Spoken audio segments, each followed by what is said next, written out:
뉴스 속 경제 시간입니다. 원달러 환율이 1,450원 선을 돌파했습니다. 원인이 어디에 있고 얼마나 지속될지 이성일 기자와 짚어보겠습니다. 계엄 사태 이후에 참 금융시장이 불안했습니다. 그렇죠. 외환 시장에도 관심이 좀 쏠렸었는데 지난주 후반에 원달러 환율, 그러니까 1,450원 선 돌파했었네요. 네, 지난주 후반에 원화 환율을 움직인 건 미국 중앙은행의 금리 전망이었습니다. 네.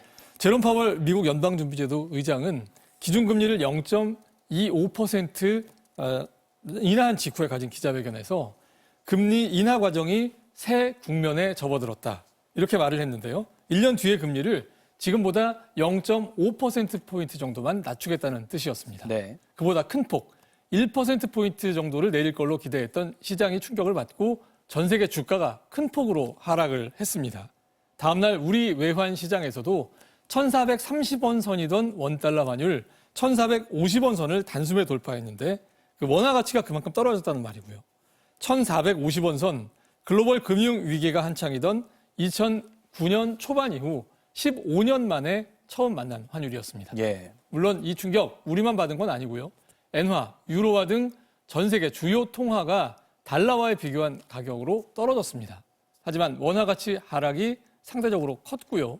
그만큼 악화된 그 시장 심리를 반영했다고 해석을 할 수가 있을 것 같습니다. 금리 인하를 예상대로 했는데도 좀 충격이 컸어요. 그렇습니다. 이유가 뭐라고 봐야 될까요? 미국과 금융시장은 그 계속된 금리 인하를 기대했기 때문에 또 다른 나라 환율들은 여러 면에서 거칠어진 최근 미국의 움직임에 좀 움츠러들었기 때문이라고 볼 수가 있습니다. 예. 특히 이번 결정에는 그 미국 물가가 다시 오를 가능성 이거 말고도요.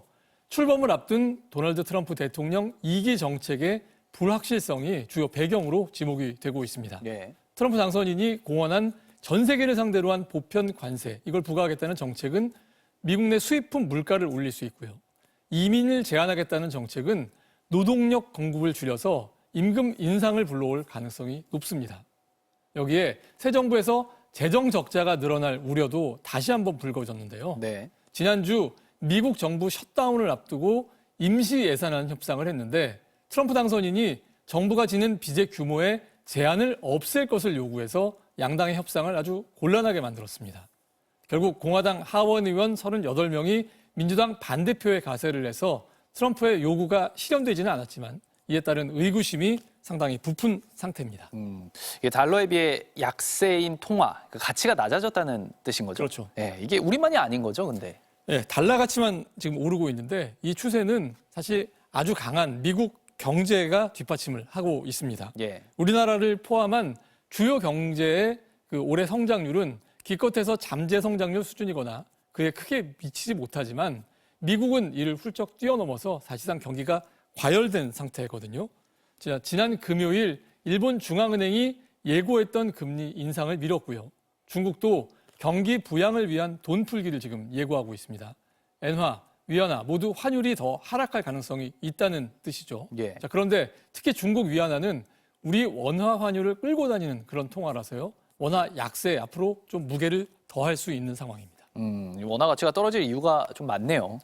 이게 안심할 수만은 없는 거죠, 계속. 그렇습니다. 네. 수출 관점에서만 보면 중국과 일본처럼 우리의 그 경쟁국들과 비슷한 환율 수준을 유지하는 거는 뭐 다행이라고 볼 수도 있거든요. 예. 하지만요, 해외 생산이 최근에 크게 늘어서 환율 효과가 예전 같지 않을 것이다. 이런 분석이 있고요.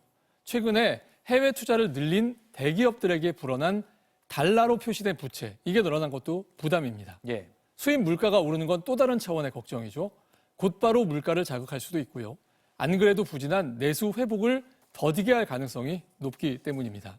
올 들어 세 차례 급격한 원화 가치 하락 국면이 있었는데 두 차례는 우리가 손쓸 수 없는 미국 쪽 원인을 탓할 수가 있습니다. 하지만 비상계엄 사태처럼 예측할 수 없는 불안이 새해에도 반복되거나 또 지금 같은 혼란이 좀 길어질 경우에 환율 불안이 경기 회복에 발목을 잡는 결정적인 원인이 될 수도 있습니다. 네.